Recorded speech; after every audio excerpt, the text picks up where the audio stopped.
Salam, selamat pagi. Saya Ayub Priteta.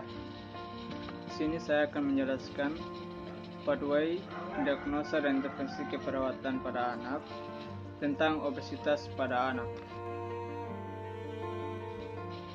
Yang pertama saya akan menjelaskan pathway. Penyebabnya keturunan, pola makan, aktivitas, obat-obatan atau suplemen yang mengakibatkan pola makan yang tidak adekuat, sehingga muncul tanda dan gejala. Yang pertama, berat badan meningkat, gejalanya mudah lelah, aktivitas terganggu. Masalah keperawatan yang muncul, intoleransi aktivitas. Yang kedua, intake dan output tidak seimbang, gejala akumulasi lemak pada abdomen, tekanan pada otot diafragma. Yang ketiga, mengganggu jalur nafas, sesak nafas, masalah keperawatan yang muncul, ketidakstabilan pola nafas. Gejala yang ketiga, berat badan meningkat, masalah keperawatan yang muncul, ketidakseimbangan nutrisi lebih dari kebutuhan tubuh. Diagnosa keperawatan yang pertama, ketidakseimbangan nutrisi lebih dari faktor kebutuhan tubuh berhubungan dengan faktor terkait keturunan. Yang kedua, ketidakaktifan pola nafas berhubungan dengan deformitas dinding dada. Yang ketiga, intoleransi aktivitas berhubungan dengan ketidakseimbangan antar suplai dan kebutuhan oksigen. Intervensi.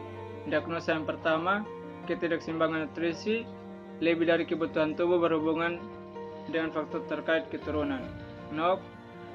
Setelah dilakukan tindakan keperawatan selama 3 kali 24 jam, diharapkan asupan gizi dipertahankan pada 2, banyak menyimpang dari rentang normal, ditingkatkan ke 4, sedikit menyimpang dari rentang normal.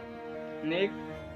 Pertama, tentukan status gizi pasien dan kemampuan pasien untuk memenuhi kebutuhan gizi. Kedua, identifikasi adanya alergi atau intoleransi makanan yang dimiliki pasien.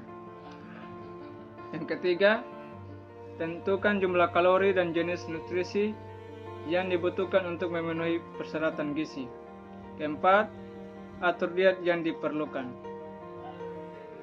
Diagnosa yang kedua, ketidakaktifan pola nafas berhubungan dengan deformitas dinding dada. NOK. Setelah dilakukan tindakan keperawatan selama 3 kali 24 jam, diharapkan frekuensi pernapasan dipertahankan pada 3, deviasi sedang dari kisaran normal, ditingkatkan ke 4, deviasi ringan dari kisaran normal. NIK. Yang pertama, posisikan pasien untuk memaksimalkan ventilasi. Kedua, motivasi pasien untuk bernafas pelan dalam berputar dan batuk. Ketiga, aukultasi saluran nafas, catat ada yang ventilasinya menurun atau tidak ada dan adanya suara tambahan. Yang keempat, kelola pemberian bronkodilator sebagaimana mestinya. Diagnosa yang ketiga, intoleran aktivitas berhubungan dengan ketidakseimbangan antara suplai dan kebutuhan oksigen. NOK. Setelah dilakukan tindakan keperawatan selama 3 kali 24 jam, diharapkan kemudahan dalam melakukan aktivitas hidup harian, aktivitas daily living, atau ADL. Dipertahankan pada 3, cukup terganggu, ditingkatkan ke 4, sedikit terganggu. NIK. Hargai keyakinan individu terkait latihan fisik. 2. Gali pengalaman individu sebelum mengenai latihan. 3.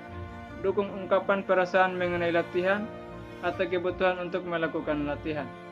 Yang keempat, dampingi individu pada saat mengembangkan program latihan untuk memenuhi kebutuhannya. Kelima, libatkan keluarga, orang yang memberi perawatan, dan merencanakan dan meningkatkan program latihan. Demikian yang bisa saya sampaikan tentang pathway, diagnosa dan intervensi keperawatan pada anak tentang obesitas pada anak. Sekian dan terima kasih. Salam.